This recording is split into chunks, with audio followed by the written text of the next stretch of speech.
মাত্র দুটো রাঙা আলু আর এক বাটি সাবু দিয়ে একটা মুখরোচক স্বাদের স্ন্যাক্স আপনারা চায়ের সাথে বানিয়ে খেতে পারেন। আর বানানোটা এতটাই সহজ, একদিকে চা বসিয়ে একদিকে স্ন্যাক্সগুলো ভাজা হয়ে যাবে। ওপর থেকে ক্রিপসি আর ভিতর থেকে সফট এই স্ন্যাক্সগুলো এতটাই খেতে ভালো যে ভাজা মাত্রই দেখবেন সব শেষ হয়ে যাবে। কতটা মুচমুচে হয়েছে স্ন্যাক্স, খুব সামান্য উপকরণে এই স্ন্যাক্সগুলো ভাজা হয়ে যায়। এই স্ন্যাক্সগুলো যে কতটা মুচমুচে হয়েছে তা আওয়াজ শুনলেই আপনারা বুঝতে পারবেন।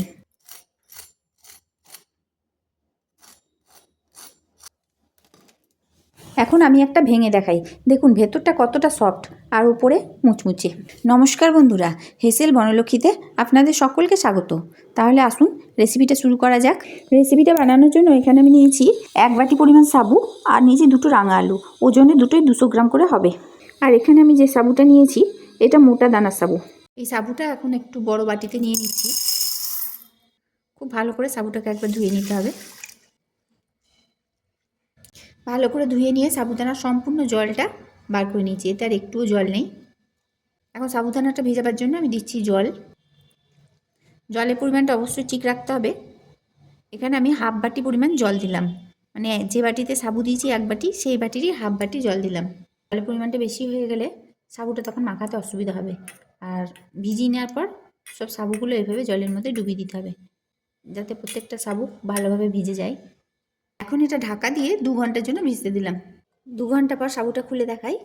দেখুন বন্ধুরা, সাবুটা কি সুন্দরভাবে ভিজে গেছে, একবারে নরম হয়ে গেছে। আর সাবুতে একটু জলও নেই, তার জন্য জলের পরিমাণটা ঠিক রাখতে হবে, তাতে সাবুতে একটু জল থাকবে না। একদম শুকনো হয়ে গেছে। সাবু ভেজানোর সময় জলের পরিমাণটা ঠিক দিলে সাবুটা এরকম ঝুরঝুরে তৈরি হবে। এখন যে রাঙা আলুটা নিয়েছিলাম সেটা সেদ্ধ করে নিয়েছি। এখন রাঙা আলুটা খোসা ছাড়িয়ে নিতে হবে। 2টো সিটি দিয়ে কুকারে এটাকে সেদ্ধ করে নিয়েছি। আলুটা খোসা ছাড়ানো হয়ে গেলে একটা থালাতে আলুটা মেখে নিচ্ছি। আপনারা গ্রেট করে নিতে পারেন, তো আমি এখানে এমনি যেমন মাখা হয় সেইভাবে মেখে নিচ্ছি। ওরকম গুটলি না থাকে সেইভাবে মেখে নিতে হবে। আলুটা খুব সুন্দরভাবে মেখে নিলাম। এখন সাবুটা এর মধ্যে দিয়ে দিচ্ছি। একাদশী বা যে কোনো ব্রত উপবাসে এই রেসিপিটা আপনারা বানিয়ে খেতে পারেন। যেহেতু রাঙা আলু আর সাবু দুটোই ব্রত বা একাদশী উপবাসে খাওয়া যায়, তাই এই রেসিপিটা আপনারা বানিয়ে নিতে পারেন। এখন নিয়েছি 2 টেবিল চামচ ড্রাই রোস্ট করা বাদাম। এটা গোটা দেবো না, এটা মিক্সার গ্রাইন্ডারে গুঁড়ো করে দেবো, তবে পুরো মিহি করে গুঁড়ো করব না। দেখুন বন্ধুরা, আমি মিহি করে ডাস্ট করে নিইনি, একবারে একটু এরকম দানা রেখে গুঁড়ো করে নিয়েছি। এটা এখন এই সাবুর মধ্যে দিয়ে দিচ্ছি। বাদামটা আগে ড্রাই রোস্ট করে খোসা ছাড়িয়ে রেখেছিলাম। এর মধ্যে দিচ্ছি এখন পরিমাণ মতো সন্দব লবণ। আমি একাদশীর জন্য করছি, তার জন্য সন্দব লবণ দিয়ে দিলাম। এখন দিচ্ছি ঝালের জন্য পরিমাণ মতো গোলমরিচ গুঁড়ো। আপনারা এখানে চিলি ফ্লেক্স ইউজ করতে পারেন, চিলি ফ্লেক্স দিলেও খেতে খুব ভালো লাগে, কিন্তু আজকে আমি একাদশীর জন্য করছি, তার জন্য চিলি ফ্লেক্সটা দিলাম না। আপনারা এখানে গোটা জিরে, গোটা ধনে, এমনকি ধনে পাতাও দিতে পারেন। এখন সমস্ত উপকরণ একসাথে খুব ভালোভাবে মিশিয়ে নিতে হবে। আর একটু চেপে চেপে মাখানো হয়ে যাবে, কোনো রকম জলের ইউজ হবে না। তো দেখুন বন্ধুরা, জলের ইউজ না করে এটা খুব সুন্দরভাবে মেখে নিতে হবে। আর সাবুটা যেহেতু খুব ভালোভাবে ভিজে গেছে, একটু চাপলেই খুব ভালো করে মাখানো হয়ে যাবে। বাড়িতে যদি রাঙা আলু না থাকে তাহলে আলু দিয়েও রেসিপিটা বানানো যেতে পারে। আলু দিয়েও খেতে খুবই ভালো লাগে, কিন্তু সারা বছরই তো আলু দিয়ে বানাই, তাই এখন রাঙা আলু পাওয়া যাচ্ছে শীতের সময়, তাই আজকে রেসিপিটা রাঙা আলু দিয়ে বানালাম। রাঙা আলু দিয়েও খেতে কিন্তু খুবই ভালো লাগে, বানিয়ে দেখতে পারেন। তো দেখুন বন্ধুরা, সাবু এবং রাঙা আলু আমি খুব ভালো করে মেখে নিলাম। ঠিক এইভাবেই মাখতে হবে, যাতে রাঙা আলু এবং সাবু একটা মাখো মাখোভাবে মাখা হয়ে যায়। না হলে কিন্তু ভাজার সময় তেলের মধ্যে সাবুগুলো খুলে খুলে পড়বে, তাই অবশ্যই এইভাবে একটু মাখো মাখো করে একটু মাখিয়ে নেবেন। এখন আমি একটা করে লেচি কেটে নিচ্ছি। সাইজটা আপনারা আপনাদের পরিমাণ মতো করতে পারেন, আমি মিডিয়াম সাইজের করছি। তো দেখুন এইভাবে একটা রুটির লেচির মতো লেচি কেটে নিলাম।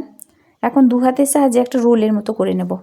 তারপর হাতে করে একটু চেপে, যেমন ভেজিটেবিল চপের আকৃতি দেওয়া হয় ঠিক সেইভাবে একটা আকৃতি দিয়ে নেব। বানানোটা খুবই সোজা, এইভাবে আমি একটা একটা করে সব বানিয়ে নেব। আমি আরেকটা দেখিয়ে দিচ্ছি।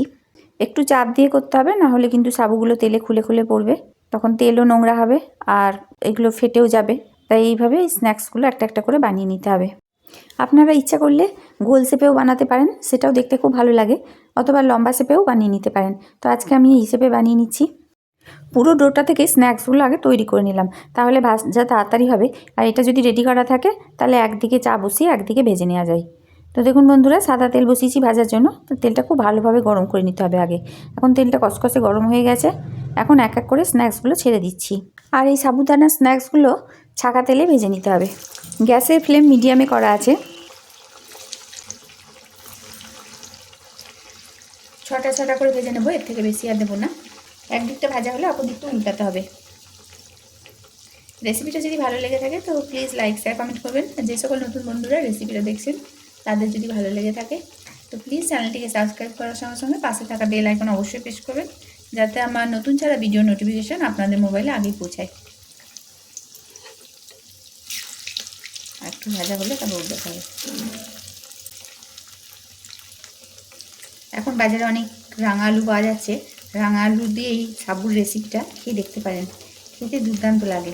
সন্ধ্যের সময় চায়ের সাথে স্ন্যাক্স হিসাবে খেতে খুব ভালো লাগবে। একদম নতুন রেসিপি। এর আগে আমি আলু দিয়ে বানিয়েছিলাম, আলু দিয়েও বানানো যেতে পারে। আজকে আমি রাঙা আলু দিয়ে বানালাম। এই স্ন্যাক্সগুলো উল্টে পাল্টে কালার ধরা অবধি ভেজে নিতে হবে। বেশ কালার ধরে আসবে, আর যখন ক্রিপসি হবে তখনই এগুলোকে তুলতে হবে। আর গরম গরম কিন্তু পরিবেশন করতে হবে। ঠান্ডা হয়ে গেলে কিন্তু এটা খেতে ভালো লাগে না। যখন খাবেন তখনই ভাজতে হবে। আগে থেকে যদি শেপ দিয়ে তৈরি করে রাখা হয় তাহলে খাবার সময় চটপট ভেজে নেওয়া যায়। তো দেখুন বন্ধুরা, এগুলো আমি ভেজে নিলাম, খুব সুন্দরভাবে ক্রিপসি করে ভেজে নিলাম। এখন এগুলো তেল ঝরিয়ে তুলে নিচ্ছি। আশা করি আজকের রেসিপিটা আপনাদের সবারই ভালো লাগবে। আর যদি ভালো লেগে থাকে তাহলে চারিদিকে প্লিজ একটু বেশি বেশি করে শেয়ার করুন আত্মীয় স্বজন বন্ধু বান্ধবদের কাছে, যাতে সবাই এই রেসিপিটা বানিয়ে নিতে পারে। খেতে কিন্তু দুর্দান্ত লাগে চায়ের সাথে। আর রেসিপিটা কেমন লাগলো তা অবশ্যই কমেন্ট করে জানাবেন। সাবুদানার ওই বড়াগুলো তোলা হয়ে গেলে বাকি বড়াগুলো ছেড়ে দিচ্ছি। এই চারটা ছেড়ে দিয়েছি, আর এটাও একদিকটা হয়ে গেলে অপর দিকটা উল্টাতে হবে। একটু সময় দিয়ে একদিকটা ভাজার পর অপর দিকটা উল্টালে আর চিটে লেগে যাবে না। কাঁচা থাকলে উল্টাতে গেলে তখন চিটে লেগে যাচ্ছে। উল্টে পাল্টে আমি সব সাবুর বড়াগুলো ভেজে নেব আর গরম গরম পরিবেশন করব। সমস্ত রেসিপিটি দেখার জন্য হেসেল বনলক্ষ্মীর তরফ থেকে অসংখ্য ধন্যবাদ।